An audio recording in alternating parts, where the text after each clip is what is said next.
think that what's funny is that we're so distracted by the simple stuff, how cute somebody is and how good sex feels, that people will just invest without investigating. So what I heard when the guy was talking about financial celibacy, this idea that I'm not going to spend money on you until I get married. First off, I think that's a terrible idea to some extent because that's an extreme reaction to what might have been simply a lack of discipline on your part. You're frustrated because you have been giving resources, maybe whether it's your money, your body, your time, your energy, to people that just are not worth your time and energy. So when you run into somebody, there really is a good catch and a good investment.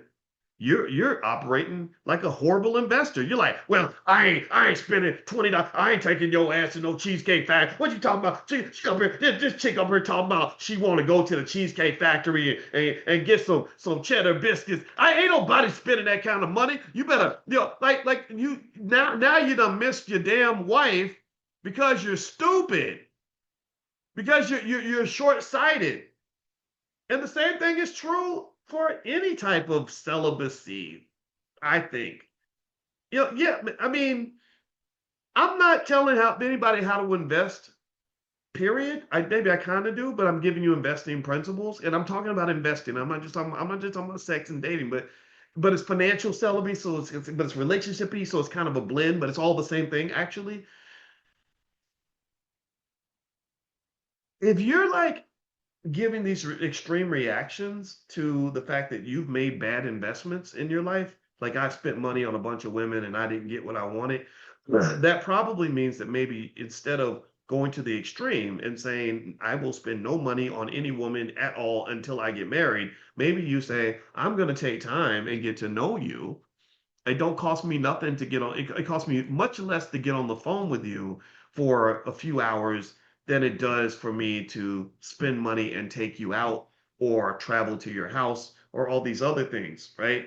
And figure out what does an ROI actually look like. Is the ROI something simple and primitive and transactional, like, hey, I took you to Red Lobster, so I better get some ass tonight, which I think is the weirdest thing. I never knew that people could just could buy access to someone's reproductive system for a 39.99 meal at Applebee's. I don't that does not make sense to me, right? The black woman's womb is the key to the universe. That's your key to generational DNA transfer. Like that's your key to existence, right?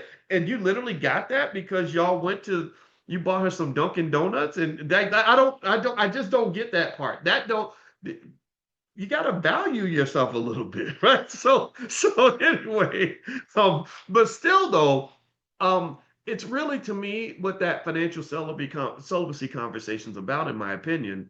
It's about due diligence. Before you invest, you should investigate. That's really it. And the more your self-worth is, the more you value yourself and the more financial consciousness you have, which will allow you to see your self-worth, then the more due diligence you will do because you've got something to protect. And remember, wealth is it's less about acquisition and accumulation than it is about preservation. Do you understand? Wealth is you acquire it, you accumulate it, but then you must preserve it. So if I have things that are valuable to me, not just my money and my wealth. Maybe it's my reputation. Maybe it's my goals and dreams. Maybe it's my body.